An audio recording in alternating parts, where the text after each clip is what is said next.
My name is Claire Baker, and I was just gonna thank you all for coming today and participating in this first webinar for the molecular medicine program. We're really excited to have you and really excited to tell you more about the program. Just a couple of housekeeping things before we get started.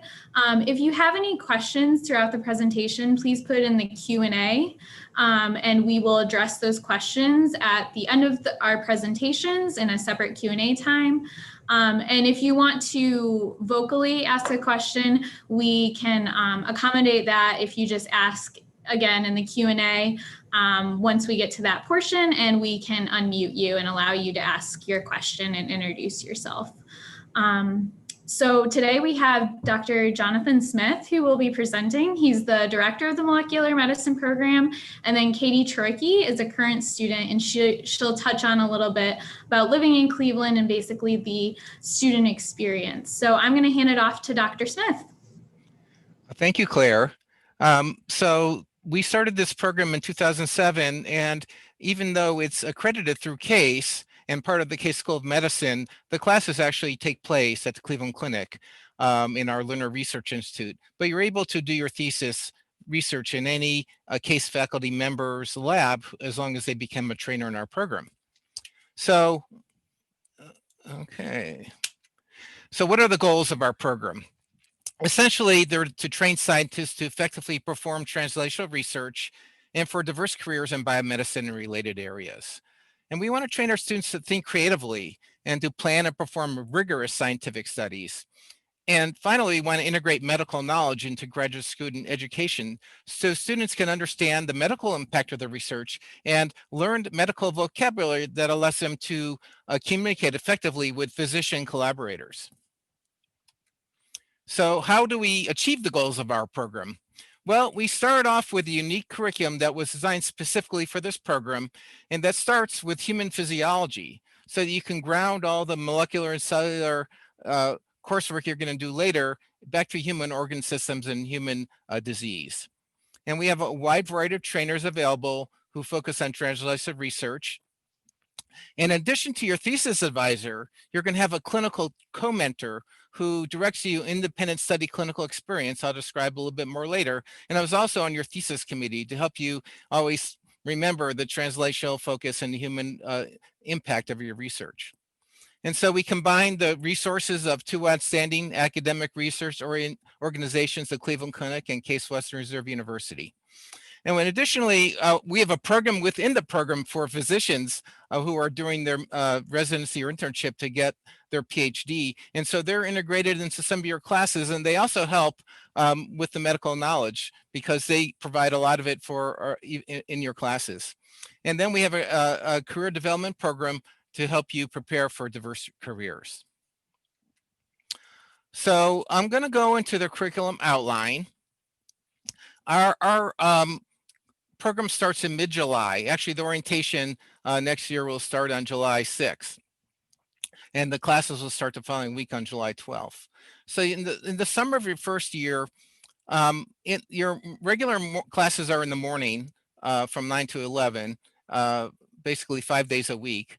And you'll start with that introduction to human physiology and disease. So that's a 10-week course that goes organ block by organ block. And it really has a self-directed learning format where chapters are assigned and the students are given studying questions. And during the class time, students discuss the study questions with each other. And in the afternoon, for the first 6 weeks, you're going to be taking a unique course called the Tools course, which actually is a wet lab where you're going to be doing cell culture, bacterial plasmid preparation, transfections, Western blots, ELISA, because we take students from diverse kinds of curricula. We take some biochemistry, some cell biology, but we also take some chemistry majors who haven't had experience with all these lab tools, and we want everyone to be prepared for their first rotation. So that's in the afternoon, and every Friday morning throughout your time here, you will be attending the student seminar series. through all years of your program. And that's where students present their research to each other. The first year students just 15 minutes on their rotations, but then later it builds up to full 45-minute seminars, and with questions and answers, and then feedback provided by your peers and the two faculty directors of that. On your presentation slide, on your slides, how to improve your presentation. And then we also have presentations from trainers who are interested in having new students join their labs, so you can hear about their research and what kind of lab they have. And so after the first 6 weeks, you can start your first lab rotation. And the lab rotations last generally between 8 to 12 weeks. And you can do 2 to 4 lab rotations. We have it set up, average student might do 3. And and that should be enough experience and opportunities for you to choose your thesis lab. So let me go on to the fall semester. We start a series of these short courses, about 6 weeks, cell biology that includes pharmacology within that, metabolism, and then molecular biology, gene regulation, immunology and host defense, and genetics bioinformatics. And so in the afternoons, you're doing your lab rotations, and by the end of the spring semester, you should be able to choose your thesis advisor. If you need a 4th rotation, we can extend that a little bit longer. So that's your year 1 in a nutshell. In year 2, we have another 10-week course that's Principles of Clinical and Translational Research.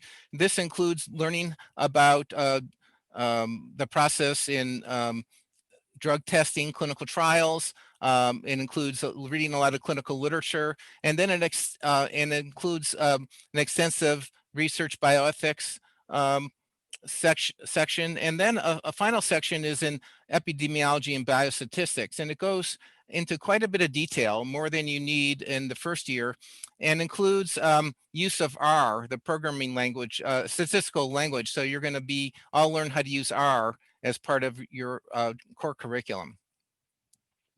And then so you should then be able to assemble your thesis committee and choose your clinical mentor, and by the end of the summer. So then fall semesters, you'll take the final classroom core class, which is Molecular Mechanisms of Human Disease, which has a grant writing component. And this grant writing component will help you for your qualifying exam, which is actually a grant proposal about your thesis research.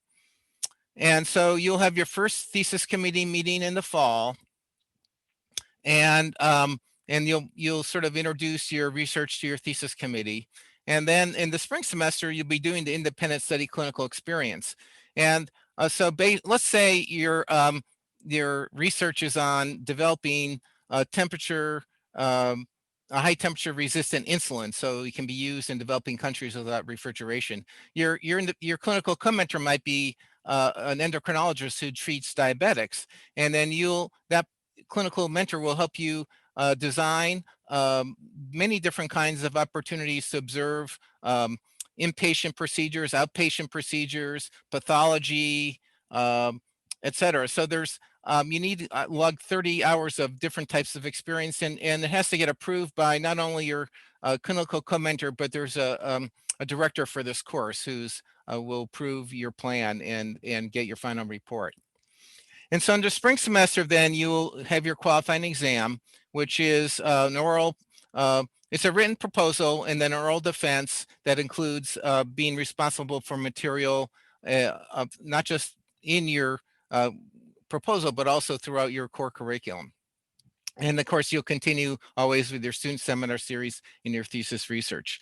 And so years 3 to 5, you continue your research. You can take an elective, it's optional, but you'll have enough credit hours without. But we recommend, there's plenty of great electives available at CASE that specialize, that may be relevant to your thesis research, maybe signal transduction or cancer or more biostats and epidemiology. And in order to graduate, we have publication requirements. One paper must be accepted for publication and one paper must be submitted. But in rare occasions, you can petition for a waiver of the second paper to be submitted and graduate with just one paper. Okay, so for professional and career development, since you're presenting, students present once a year in the student seminar series, and also maybe in your host department as well, and you'll get faculty and peer feedback. So that helps you learn how to give good seminars. Your thesis committee meets twice a year, every year, and they're continually giving you feedback on your research and how to plan experiments, et cetera. We have an annual student showcase with poster and oral presentations to people here at the Lerner Research Institute with prizes. And then we are very big believers in this annual individual development plan with advisor feedback, where you write about your goals and the things and your networking and your career ideas. And every year you'll get a written feedback by your advisor. And then we offer a career development seminar series here at the Lerner Research Institute at the Cleveland Clinic. And there's also additional series at Case Western Reserve University, and you're welcome to participate in all of those. Now, we don't have teaching as a requirement, but there are some limited teaching assistantships available where you might give seminars also to your MOMED classmates in year 1 and year 2, mostly in year 1. And then we do have 2 of our first year courses use TAs, current students who help run a study section for those classes. And then CASE has this other Extend program, which involves more formal teaching training and opportunity to do some teaching of undergraduates at CASE. And then there's also internships are a possibility, and several of our students did internships this past year, and both were very successful. And that's again, we don't set that up for you, but we allow you to do that with your advisor's permission. So because of COVID, we couldn't take a big class picture. This was the one taken last year, but most of these people are still in the program. A few of them have graduated, and these were our new 11 students this year. And we actually had some transfer students came with an advisor from University of Southern California as well. So this is what we sort of look like now. We're a diverse class, and we welcome diversity. So let me spend just a couple of minutes to talk about the metrics of our program. So our 14th class of 11 new students entered this July, and we currently have 49 students enrolled. And we've awarded 55 PhD degrees, and the average time to degree is 5.4 years. There's a range from like 3.5 to 7, but on average, you can expect almost 5.5 years to get your degree here. We've also awarded 5 master's degrees, students who didn't choose after they started to pursue their PhD. And we have really excellent follow-up on what the first position that our graduates did after they graduated. And actually 70% of our graduates' first position was either academic or NIH postdoctoral fellows. 13% of them entered industry or biotech. Another 6% were other academic positions like teaching at a teaching college or even high school, other education positions. 6% actually entered clinical project management, and 6% entered medical school. We didn't think about that when we started this program, but it's understandable why people had great interactions with their clinical co-mentor, and they decided they want to go on to get a medical degree. And 6% entered government regulatory jobs like the FDA or other government regulatory agencies. And we just did our first survey of graduates who had graduated greater than 2 years ago, this past July. We sent out 45 surveys, and we got 25 responses. And we're going to there were many questions on this survey, but I'm just going to share with you results from 2 of them. The first one is, how prepared did you feel entering your career field based on the molecular medicine PhD classroom curriculum? And on a 4-point scale, with 4 being the best, our graduates' mean response was 3.4. So, and generally, they felt our curriculum did prepare them for their career. And the second one is like the buyer's remorse question. If you could do it all again, would you do it again? If based on what with 4 being definitely, our mean response was 3.7. So overall, our graduates are very happy with the training we get. We're a very reflective program. We have the curriculum committee meets 4 times a year, and every year we have a curriculum retreat, and every year we're tweaking our curriculum to make it better to suit the students' needs. After every course, there's an extensive evaluation that students have to fill out. So we're always trying to make our curriculum better and better, and to meet our students' needs, prepare them for their future careers. So what are you going to get if you come to our program? Right now, for the new graduates, new matriculants in 2021, the stipend will be $31,000 with an annual $500 increase in stipend likely. You have full health insurance, you have full tuition paid. We're going to give you a brand new laptop, and we're going to give you all the textbooks for your core classes. You don't have to buy any expensive textbooks. Free access to licensed software, and we're going to give a relocation bonus also to help you move here, even if you're locally. And it hasn't been set, but I think it'll be between $1,500 and $2,000. So that's what you'll get if you join our program. So you apply to the program online, and Claire is an expert on that. And if you have questions about the application, you can Q&A or email her. And actually, this email address for lernerccf.org, I mean, the website is shown there, and that has lots of information about our program. And the email address is at the bottom here, momedphd@ccf.org. But applications are due January 5th. However, if you get it in by December 1st, we're going to have an early review and invite students to our interviews early. Now, interviews this year aren't going to be like they are most years. They're all going to be virtual. They'll be just really based on one afternoon. But we're going to try to make it, you're going to be meeting students, people on the missions committee, and faculty members, and it'll still be quite interactive, even though it'll be virtual because of COVID. So I think that wraps up my section, and but I'm going to stay on and be available for Q&A at the end. And I want to introduce Katie Troika. She's a 4th-year student, and she's going to give her perspective on the program and in living in Cleveland. And I'll stop my slide share so she can start hers when she wants. Katie. Okay, thank you, Dr. Smith. Hi, everyone. So as he mentioned, I am a 4th-year student. I am in Dr. Justin Lathia's lab currently, and I started the program in 2017. I really like it, and I was asked to just kind of highlight a few of the key points that I really like about the program and living in Cleveland. So I think just straight off the bat, the first thing that I really enjoyed, and probably one of my favorite things about the program and that really distinguishes it from other programs, is the clinical experience component that Dr. Smith mentioned in his presentation. So as I mentioned, I'm in Dr. Lathia's lab, and we study glioblastoma, which is a very rare form of very deadly brain cancer.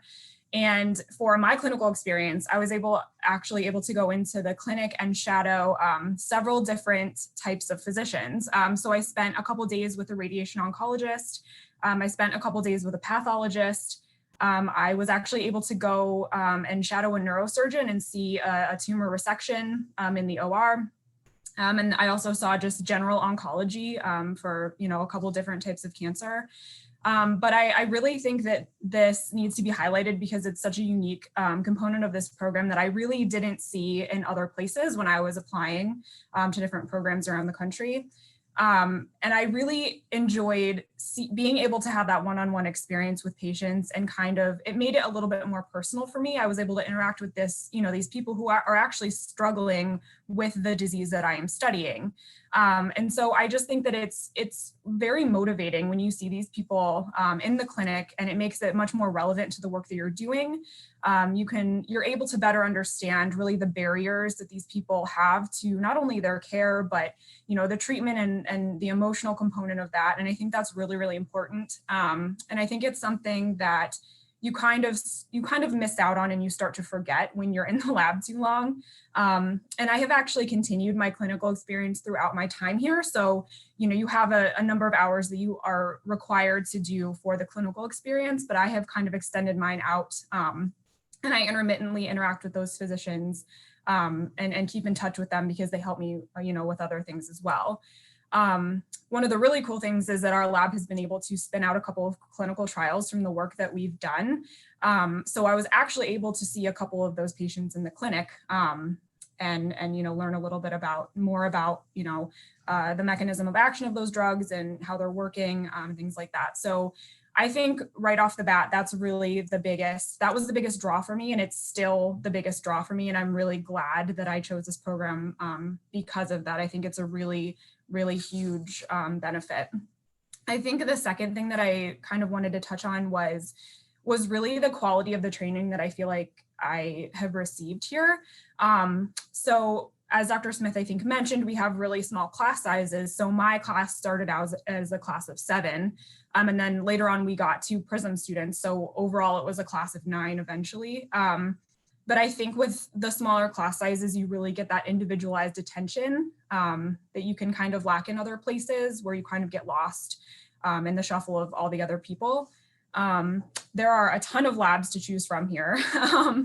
I think it's important to highlight that this is not solely an academic institution, right? So there are some benefits that come with that. You have a lot of NIH funded labs. You have the ability to walk over to the clinic and grab patient samples from the hospital. I do that pretty much on a weekly basis. I go to the tissue procurement people and I pick up, patient samples that we use in our research. So I think that really that allows us to have a translational aspect in this program that is really, really unique. And I think there is a lot of benefit to being able to, do that. There are a lot of resources here. Pretty much if there's an experiment that you want to do, someone will make it happen for you. So we have a lot of cores that allow us to do a lot of different types of experimentation. So we have a proteomics core, we have a hybridoma core, we have, all these things that are available to you that are definitely not always available at different institutes. We have, a dishwashing core, so you don't have to do your own dishes, which when I came here was a huge thing because I was in a lab in Southern Ohio for about 7 years and I always had to do my own dishes. So that was really nice that I didn't have to do that coming in here. There's a lot of really good potential for collaborations. So I think I'm working with like 5 other labs with collaborations, which enables you to get manuscripts and papers and is really, really beneficial when you're trying to do something that you've never done before in the lab. So I think those are my major points of the things that I really appreciate about the program and really was the biggest draw for me and the reason why I chose to come here. So I can move on to I have a little living in Cleveland presentation. So I can pull that up. I'll share my screen here. Okay, can everyone see this? Yes, Dr. Smith, can you see it? Okay, all right. So for those of you who have never been to Cleveland, you should come here. I really like living here. This was just highlighting basically like the places that you're most likely to visit frequently. So obviously in relation here, we have the Lerner Research Institute. Case obviously is really close by. And then downtown Cleveland is just a short car ride away, or you can take public transit to get there. So there's a lot of really fun things to do. So some Cleveland fast facts. I'm just going to go through these kind of quickly. But essentially, the cost of living is really low here, which is really nice. And the quality of what you get for the amount of money that you're spending is really good. Apparently National Geographic likes us because they said that, people need to visit here, which I totally agree. America's friendliest cities. I will agree. Everyone here is very, very nice. It is really nice here in the summer. I absolutely love sitting on my back porch. In the summertime, it's very weather is very mild. I just love living here. Okay, so in terms of housing, there are a lot of different kind of niche neighborhoods to live. So the first place where actually I think the majority of the people in my class ended up living is Cleveland Heights. And that is because it's very, very close. I think most people have like a 5 to 8 minute commute coming from Cleveland Heights. I really like Cleveland Heights. It has a lot of little shops and restaurants that are easily walkable. A lot of little grocery stores. We have it's called Dave's. It's like a little local grocery store. You can just, walk over and grab what you need. And actually, the nice thing about Cleveland Heights is a lot of these houses have been converted to apartments. So if you want to just rent an apartment within a house, you get like the whole floor to yourself, which is really nice. And then they also have these larger apartment complex options. So the second place is Coventry Village. So this is pretty close to Cleveland and University Heights. It has a lot of little stores and exercise studios. They have a lot of events here. There's like a little park near here where they do like rallies and events, and it's really fun to go and just listen to some music, have some drinks. It's really fun. Okay, so Shaker's my favorite because that's where I live and that's where Dr. Smith is from, I know, originally. So I have a house in Shaker Heights. It is absolutely beautiful. It's incredibly safe. I really can't say enough good things about Shaker Heights. Obviously, I'm very biased, but I really, really love living there. I've had nothing but good experiences. I have amazing neighbors. I guess friendliest cities, that kind of fits into that narrative. And yeah, apparently it's very bicycle friendly. I don't bike as much, but I do see a lot of people biking around there. And actually, I know a lot of people who bike to work from Shaker. So that's definitely an option if you're someone who either doesn't have a car or doesn't like to drive. And this is my favorite part of Shaker. We just got this brand new Van Aken district, and I have frequented it very often. So they have this whole like indoor area with different shops and restaurants. They have this market hall area where you just go in, you can take your food in and you can just have a beer, and they have like a whole bar, and they switch out, their options every day, and they make specialty cocktails, and they have a patio for the summer. So I really like going there and hanging out. It's nice to de-stress. And they also have this little Shaker Square area, which is about 10 minutes away, I think, from Shaker Heights, 10-minute drive. They have a lot of, again, little shops and restaurants. One of my favorite brunch places is actually here, so I go there quite frequently as well. So Ohio City is another great option. I actually have a friend in my lab who lives in an apartment complex in Ohio City. It's very trendy. They have a lot of really cool breweries. Again, it's very walkable if that's something that you're interested in. We have, in my opinion, some of the best ice cream ever created, which is Mitchell's. And there are several of these around Cleveland, so you will not have a problem finding a Mitchell's regardless of where you are. And again, they have a lot of events. They actually have a lot of like 5Ks and things like that throughout Ohio City. And it's more like the downtown vibe. So if that's something that you're looking for, Ohio City is definitely a good option. So Tremont is a very up and coming area. It's very trendy right now. I think a lot of people are actually moving there. There's kind of like a migration happening to Tremont. And it really is, it's where all of my, kind of cooler friends live. I think my hairdresser lives there as well. She loves it. It's a really nice area, and it's definitely up and coming. So they're building a lot of things right now in Tremont. I think they have a cat cafe, if you like those as well.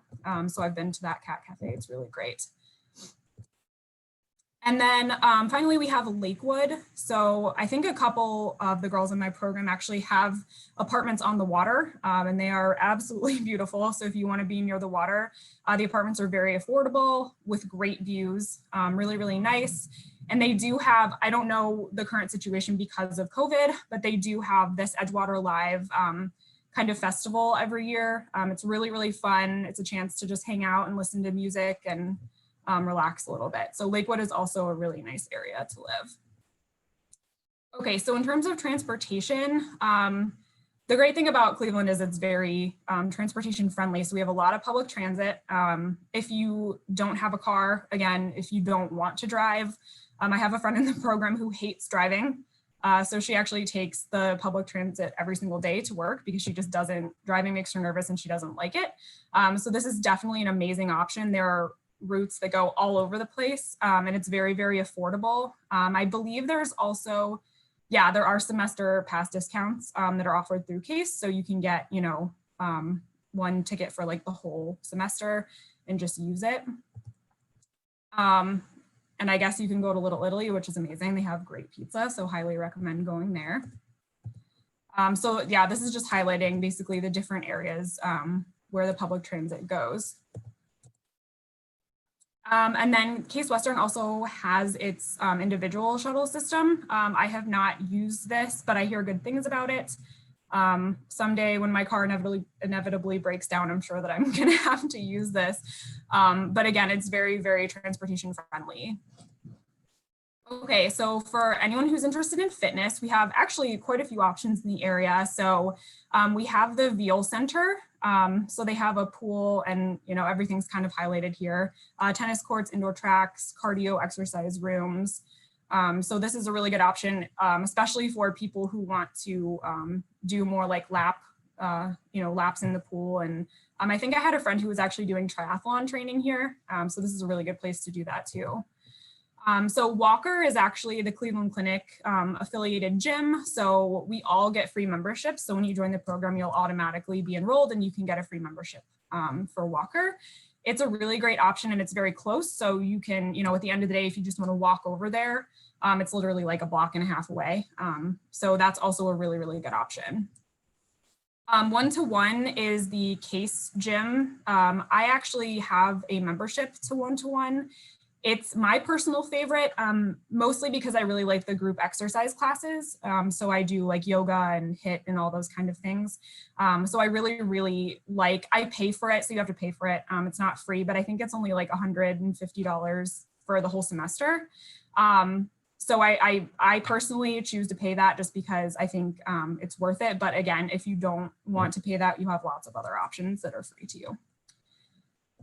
So one of my favorite things about Northeast Ohio in general is the metro parks. So we have an amazing metro park system. It's absolutely gorgeous. There are tons of places. If anyone comes here and needs a recommendation, I'm more than happy to give you my favorite places. They have hiking trails, biking trails, and it's just really fun. I love going to the metro parks in the summer and fall. So in terms of culture, so we have Playhouse Square, where they host lots of different plays and musicals. Hamilton came last year and unfortunately I missed it. I was out of town, I was very sad. And they have the world's largest outdoor chandelier. It's very beautiful, actually. It's really cool to go see. But it's a really fun nightlife thing to do if you're interested in musicals or plays. We also have the Cleveland Orchestra, which is one of the best orchestras in the country, if not the world.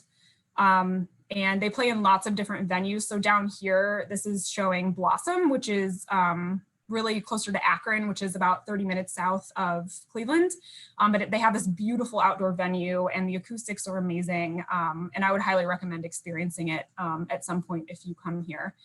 I think last year they also did that Harry Potter tribute where they like play along with the movie. So that was really cool to see as well. So I love the Cleveland Orchestra. It's one of my favorite things here. We also just have a ton of museums and galleries if you're interested. I love going to the Museum of Natural History. It's one of my favorites. Any of the art galleries here are absolutely amazing. And I would also highly recommend going to those. We also have the cultural gardens, which is one of my favorite things. It's a really nice little stretch of road where you can go to, I guess, like different countries technically, and showing like the different, plants and things that they have in each of those countries. So again, there's a lot to do here. And if you're an outdoor person, these are definitely great options. We also have Little Italy, which is one of my favorite things because they have Feast of the Assumption, where you basically just, stuff your face with amazing food. And again, not sure how that will look with COVID, but I look forward to it every year. It's wonderful. And even if you just go to pick up a pizza on a Friday night, it's absolutely amazing. We do have the Rock and Roll Hall of Fame. I have lived in Ohio my entire life and I've never been here, which is really strange, but I hear really good things. So that's also an option if you're a huge music fan. Again, lots of nightlife. So we have a lot of breweries. We have a lot of fun venues like the Flats. So the Flats, basically they do like little events in the summer every Friday night. And you can go and have drinks and food and a portion of the proceeds will go to charity. They also do a lot of live music there. So I really enjoy doing that as well. Oh, sports. Okay. I'm not the biggest sports person, I'll be honest, but we do have the Cavs. Okay, so that's great. We won the championship that one year, so that was really good. I do enjoy watching basketball, so that's actually one of my favorites. We have the Cleveland Indians, which my class and I actually went to several games our first couple years, and that was really fun as well. I mostly go for the hot dogs, but it's also fun to hang out with your friends at these games. If you like hockey, we have the Lake Erie Monsters. I don't know a lot about the team, but I think that they're pretty good. I guess they won a cup in 2016, which I was not aware of. Notice how we saved the Browns for last because it's the shame of Cleveland. They're not super great, obviously, but it is really fun to go to games and tickets are cheaper because they're not as good. So I guess that's a perk as well. So we also have a lot of resources available for students. So CASE has a lot of really great programs going on. A lot of people like to go to the Jolly Scholar, which is the bar that's kind of on CASE's campus. They also have this little think box, which is kind of cool. You can go in and kind of think about ideas and design things. And people there will help you. It's kind of cool. I don't know what the situation is with COVID, but there's a lot of really cool things. So for health and wellness, we have a really good, actually, campus health care center. So you get basically free services when you go there because you have your, CASE student health insurance, which is paid for. And they have really good mental health resources as well. So I think you get like 5 or 6 free counseling sessions throughout the semester, if that's something that you need. And yeah, every time I've gone there, no copay, I'm in and out very quickly, and the doctors are fantastic there. So I have really good things to say about the quality of the healthcare here. And then finally, there are lots of ways to get involved. So we have, as Dr. Smith mentioned, we have a lot of different MOMED specific events that are basically just for MOMED students. So we have the showcase every year. We have lots of holiday parties. Every time someone graduates, it's always a big deal. And, we all come out to support whoever's graduating. We have a lot of councils and committees that you can join. We host a lot of events like Graduate Student Appreciation Week, which is called GSAW. So we do that every year, and there's always a panel of people who are responsible for taking care of that and really just appreciating the work that the graduate students do here. We also have Science Day, which is so incredibly fun. I did this last year. It was absolutely amazing. So we have kids from a local school come. They're like elementary to middle school aged kids. And you kind of do little science demos and teach them about, the things that like little science things, and try to encourage them to pursue STEM fields. So that was really, really fun. It was great getting to interact with those kids. We also, at CASE, they have their separate graduate student council. So you can always, join those if you would prefer, instead of the MOMED specific LGSA. So I personally am on the Lerner Graduate Student Association, and I really like it. I'm like a sub chair of community outreach. So I get to help with a lot of community specific events and get people within the community excited about science and teach them about what we're doing. And that's actually been one of my favorite things since I joined the program. I really like being involved in that and kind of recruiting the community to support us. So I would highly encourage anyone who is interested in that to apply. So that's basically all I have.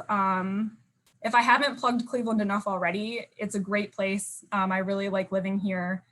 I went away for college for a few years and came back, and I was like, wow, Cleveland's actually really cool. So I really like it. And if you guys have any questions, please let me know. I'm more than happy to answer them. Thanks, Katie. We're going to go into the Q&A portion of today's webinar. So we do have a couple questions in the chat to start with. And I think this is a question for Dr. Smith.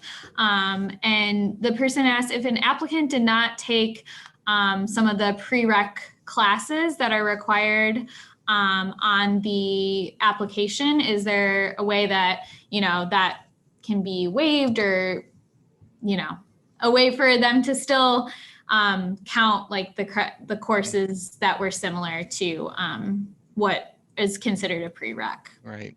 Well, as I said, we do take students from a wide variety of different kinds of college degrees. But we do want you to have some basic understanding. So we only have 4 prerequisites in our program.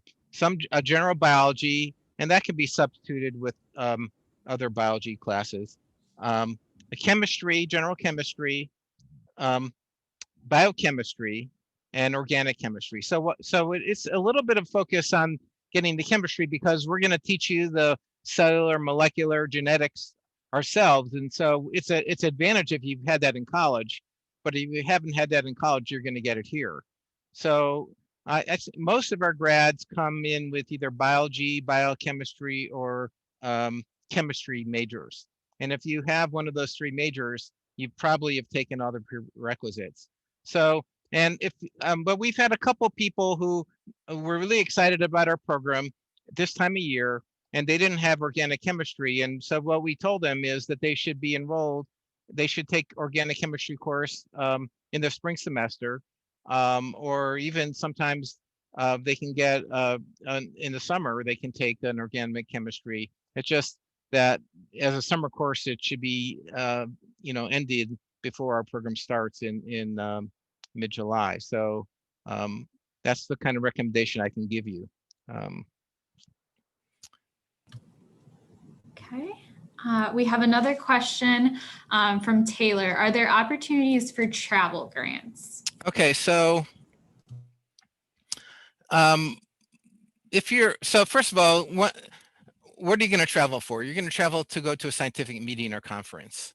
And generally, you're not going to do that during your first year because you're in your courses. You're going to wait till you're in your thesis lab and you're going to have some research that you want to share. You're going to write an abstract and you're going to submit it to a meeting. And then the abstract might get selected for either an oral or a poster presentation.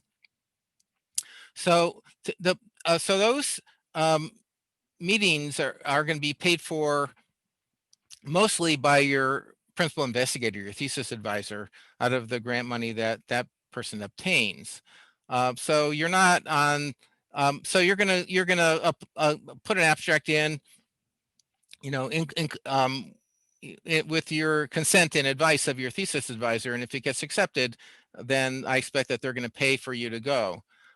Katie, have you been to any scientific meetings so far? You're a 4th-year student. Yeah, so actually I have one that's this year that's not in person but is over Zoom.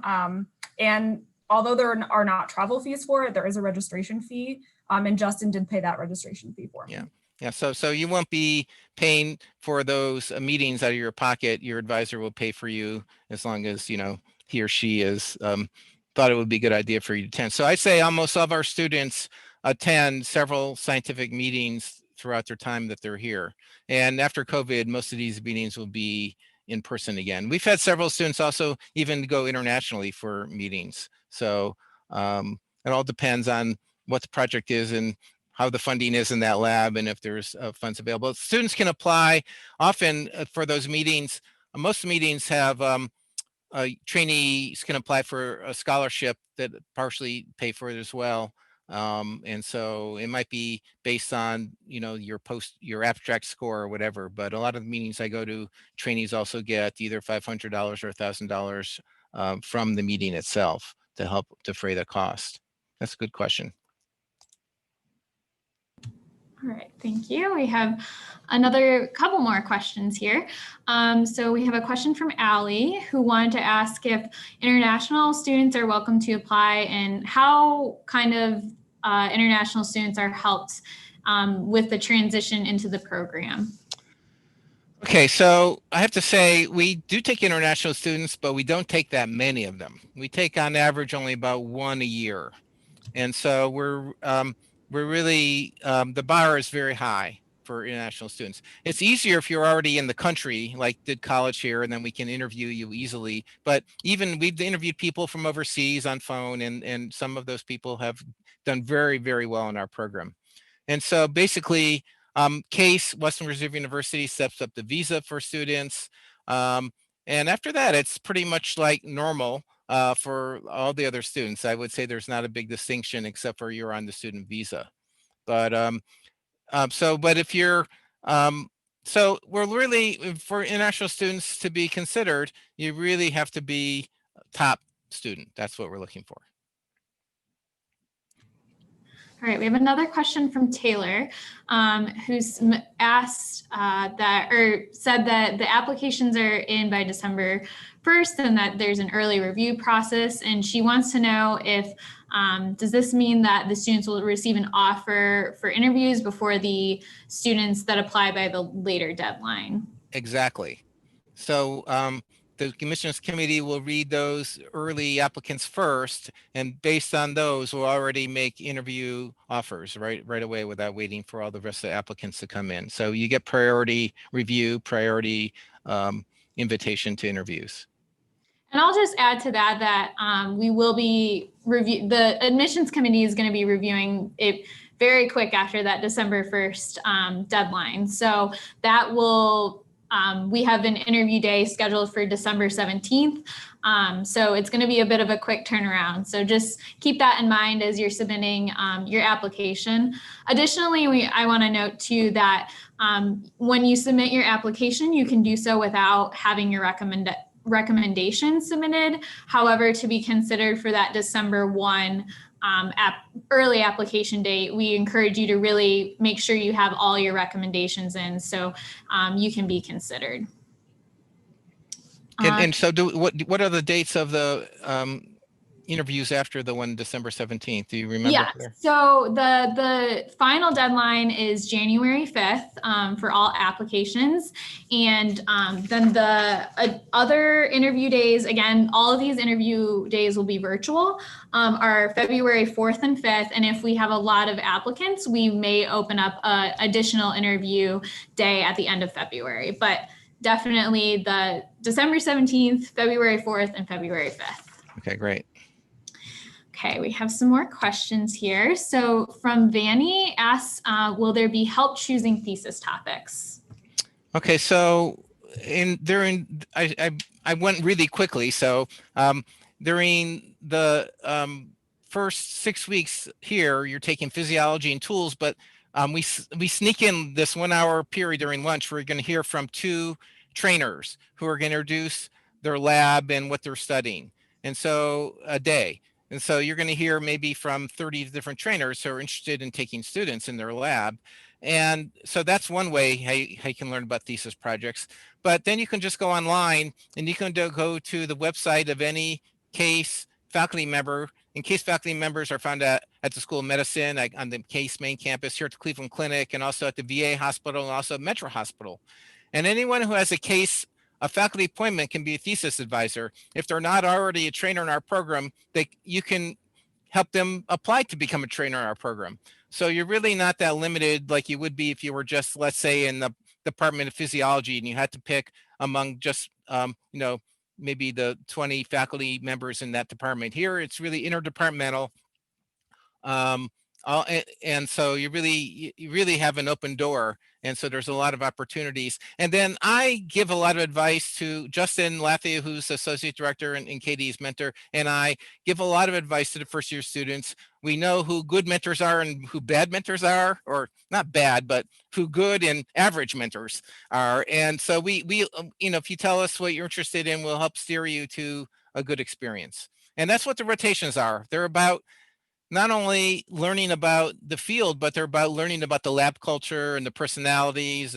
Some people really like a small lab where they're getting a lot of attention from the PI, and other people are much more self-directed and they feel more comfortable in a larger lab where, there's not as much sort of hand-holding going on. And so, and experiencing these different lab environments are really crucial to you choosing the right match for yourself.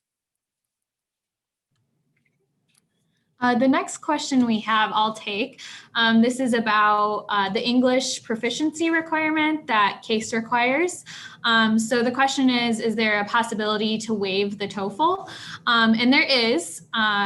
and that happens after you have submitted your application and been accepted to the program. And then we look into, I believe there's something that you can mark within the application. I should clarify that you need to request a waiver for a TOEFL test or another English proficiency test. And then that would be handled after, like any documentation related to that would be handled after your admission into the program.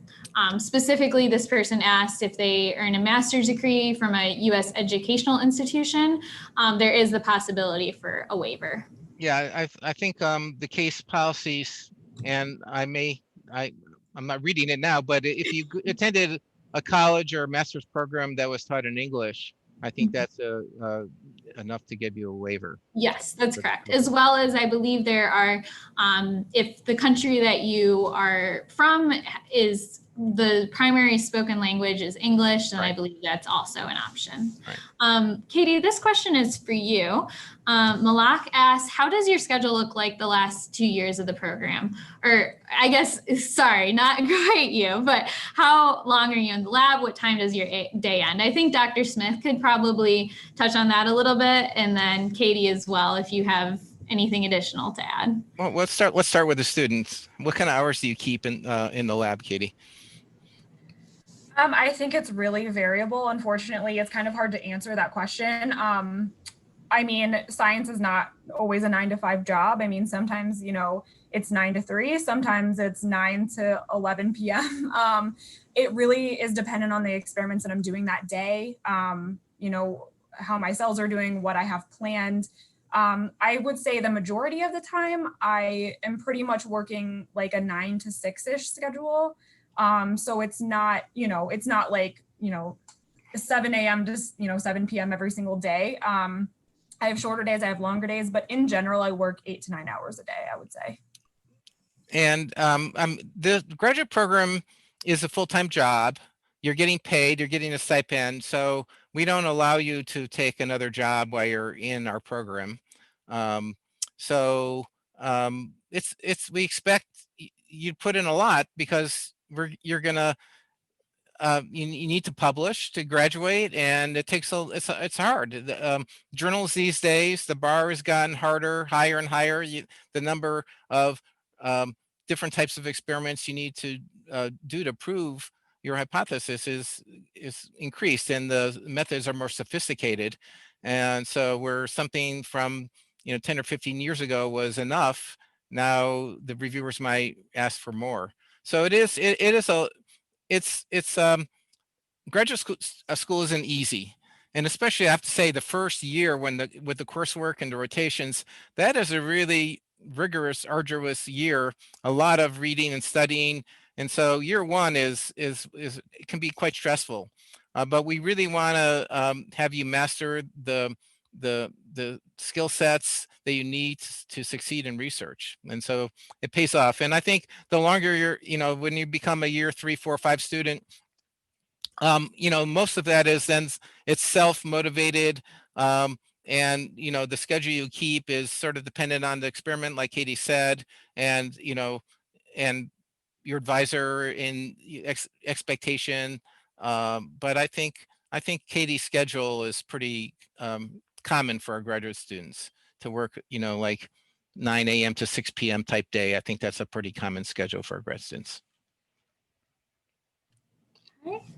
Next question we have is from Orion.